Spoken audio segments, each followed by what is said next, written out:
21 जून को PM Modi airport पर क्यों रुके रहे? उस दिन एयरपोर्ट पर ऐसा क्या हुआ था कि 45 मिनट पीएम मोदी ने एयरपोर्ट पर कैंप किया? छात्रों के लिए पीएम मोदी ने जो फैसला लिया, यही आदत पीएम मोदी को फेवरेट बनाती है। मैनेजिंग एडिटर रमेश देवन के साथ देखिए सत्य तथ्य। 21 जून का था, दोपहर 1:15 पर प्रधानमंत्री नरेंद्र मोदी दिल्ली एयरपोर्ट पर पहुंचे, लेकिन प्रधानमंत्री 2 बजे तक वहीं एयरपोर्ट पर रुके रहे। बाहर निकलने की बजाय उन्होंने एयरपोर्ट पर ही इंतजार करना ठीक समझा। लेकिन ऐसा क्यों किया प्रधानमंत्री ने? प्रधानमंत्री किसकी इंतजार कर रहे थे? पीएम के एक दिन का 1 मिनट प्री शेड्यूल होता है।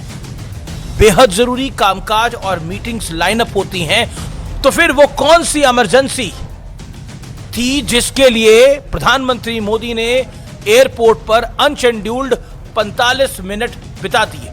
21 जून को विश्व योगा दिवस था और प्रधानमंत्री मोदी इस मौके पर कोलकाता में योग दिवस के कार्यक्रम में हिस्सा लेकर दिल्ली लौट रहे थे। दिन के 1:15 उनकी जहाज लैंड हुई। इत्तेफाक ये था कि रविवार को ही नीट का री एग्जाम होने वाला था।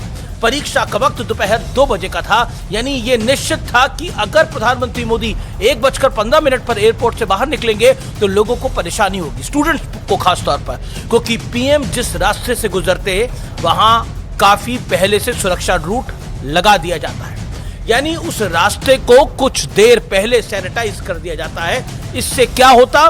इससे यह होता कि नीट एग्जाम के लिए जो स्टूडेंट्स अपने सेंटर्स की तरफ जा रहे थे उन्हें परेशानी का सामना करना पड़ता। रास्ते बंद होते, यहां हेवी ट्रैफिक होता। स्टूडेंट्स को इस परेशानी से बचाने के लिए प्रधानमंत्री मोदी ने 45 मिनट एयरपोर्ट पर ही बिताए, ताकि 2 बजे एग्जाम के लिए सभी सही वक्त पर अपने सेंटर्स पर पहुंच जाए। ये वो पब्लिक कनेक्ट है जो आज की तारीख में नरेंद्र मोदी के अलावा किसी और के पास नहीं है। लोगों के साथ जुड़ने की इसी कला ने मोदी को सियासत के अजय राजनेता यानी अनडिफीटेड स्टेट्समैन बना दिया है।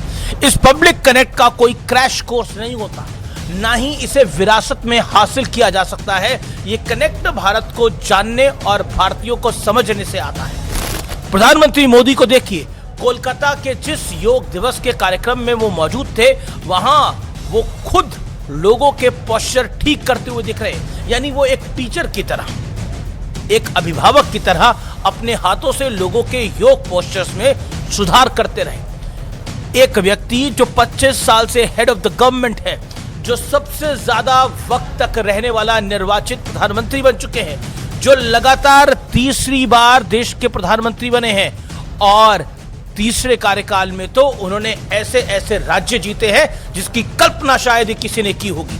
वो इतनी सहजता के साथ लोगों को सही तरह योग करना सीखने में मदद कर रहे हैं। जाहिर सी बात है कि ऐसे जेस्चर्स लोगों के मन में मोदी के प्रति भरोसा घटने से की बजाय बढ़ेगा। याद कीजिए, 14 दिसंबर 2021 को सुबह 12:30 बजे का वक्त था। काशी विश्वनाथ मंदिर के उद्घाटन के बाद प्रधानमंत्री मोदी वाराणसी में ही रुके थे। सुबह सुबह वो शहर के मुआयने पे निकल गए, गदौलिया दशमेध मार्ग पर पैदल निरीक्षण किया, फिर काशी विश्वनाथ धाम भी गए। इसके बाद बनारस रेलवे स्टेशन का विकास कार्य देखने पहुंचे।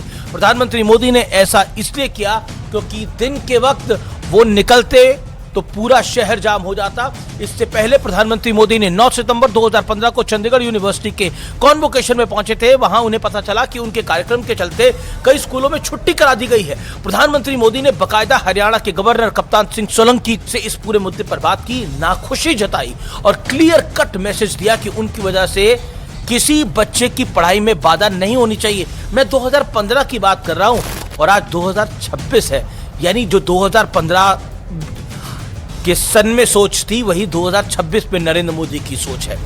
ये वही कनेक्शन है जो नरेंद्र मोदी को लोगों के साथ ऐसे जोड़ कर रखता है जैसे कोई अपना हो, जैसे कोई घर का सदस्य हो, जैसे कोई अभिभावक हो, और बदले में पब्लिक का प्रधानमंत्री मोदी को अनंत स्नेह, अनंत समर्थन मिलता है।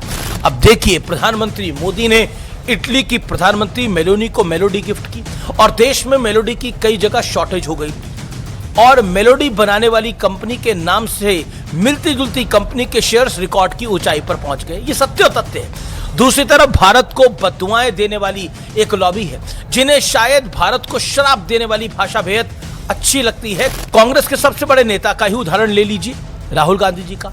उन्हें भारत की इकोनॉमी डेड नजर आती है, उन्हें भारत में अर्थव्यवस्था तबाह होती हुई दिखती है, उन्हें हर वो बात फैसिनेट करती है जिसमें भारत का अमंगल हो। एक तरफ पिछली कमियों से सीखकर एनटीए नीट एग्जाम परफेक्ट तरीके से कराने की कोशिश में था, तो राहुल गांधी एक स्टूडेंट के नाम पर फिर सियासत तलाशते दिखे।